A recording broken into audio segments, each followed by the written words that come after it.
ছাড়া ঘরে থাকা সামান্য কিছু উপকরণ দিয়ে চলো আজকে একটা দারুণ স্বাদের চিকেন স্যুপ বানাই। তার জন্য কিছু ভেজিটেবলস এখানে আমি কুচি কুচি করে কেটে নিয়েছি, আর সাথে নিয়ে নিয়েছি বোনলেস 150 গ্রামের মতো চিকেন কিমা আর কিছুটা চিকেনের হাড্ডি।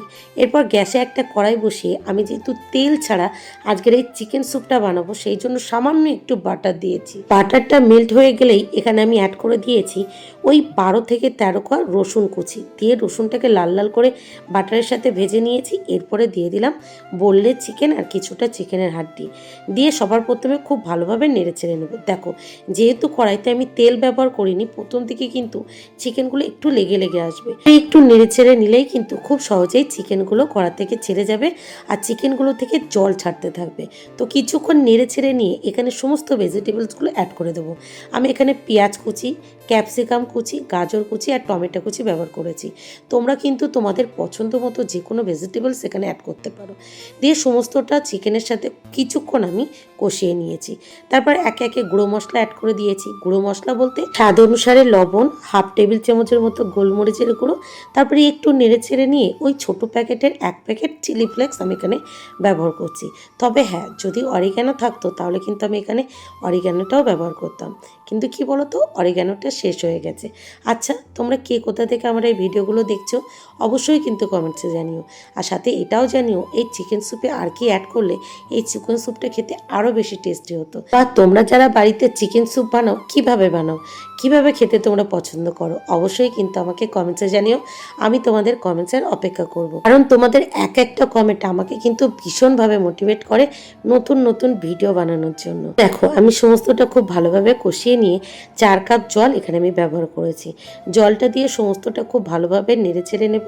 নিয়ে একটা ঢাকা দিয়ে ঢেকে গ্যাসের ফ্লেম মিডিয়ামে রেখে ওই 6 থেকে 7 মিনিটের মতো রান্না করে নেব।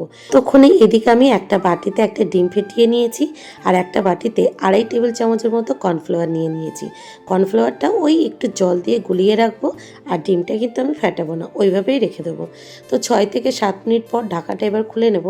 ঢাকাটা খোলার পর এখন দেখো চিকেন স্যুপের কালারটা কেমন এসছে। আমি কিন্তু প্রায় দিন ঠিক এইভাবে এই চিকেন স্যুপটা বানাই, কারণ আমার 2 মেয়ে এইভাবে চিকেন স্যুপ বানালে খুব পছন্দ করে খায়। তবে শীতের দিন হলে একটু মটরশুঁটি, পেঁয়াজ পাতা চিকেন স্যুপগুলোতে ব্যবহার করি, আরও বেশি টেস্টি লাগে। সে হঠাৎ করেই মনে হলো চলো একটু চিকেন স্যুপ বানাই, সেই জন্য সমস্ত আয়োজন ঠিকঠাকভাবে করা হয়নি। ওই ঘরে যতটুকু ভেজিটেবল ছিল ততটুকু দিয়েই ঝটপট এই চিকেন স্যুপটা বানানো হচ্ছে।